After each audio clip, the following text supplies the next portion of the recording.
Ako se jako poveća temperatura okina u blizini Južne Amerike, možete biti sigurni da će doći do katastrofalnih posljedica. Na kraju ću ti pokazati kako je najjači El Niño ikad zabilježen i kakve su bile njegove posljedice.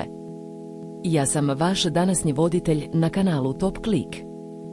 El Niño je prirodni fenomen koji se događa kada se temperatura okina u blizini Južne Amerike poveća, što može izazvati velike promjene u vremenskim prilikama širom svijeta.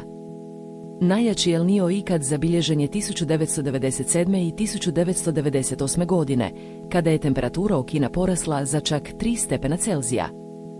To je uzrokovalo katastrofalne poplave u Južnoj Americi, suše u Australiji i velike promjene u vremenskim prilikama širom svijeta.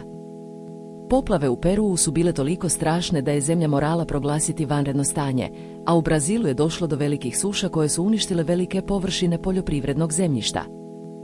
Najjači El Niño je također imao velik utjecaj na globalnu ekonomiju, posebno u sektorima poljoprivrede i turizma.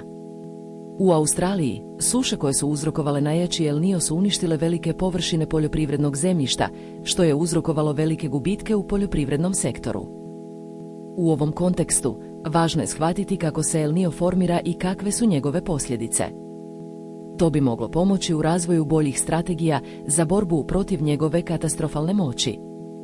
Na primjer, u Južnoj Americi su razvili napredni sistem za praćenje temperature okina i predviđanje El Niña, što im omogućava da se bolje pripreme za njegove posljedice.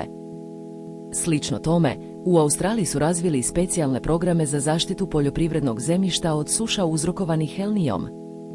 Ovi programi uključuju primjenu naprednih tehnologija za navodnjavanje i zaštitu zemljišta, kao i podršku farmerima koji su najviše pogođeni sušama. U zaključku, najjači El Niño ikad zabilježeni bio katastrofalni događaj koji je uzrokovao velike promjene u vremenskim prilikama širom svijeta.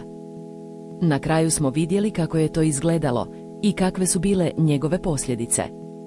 Ako voliš trending teme, top liste i viralne priče, zapratite Top Klik i uključite zvonče.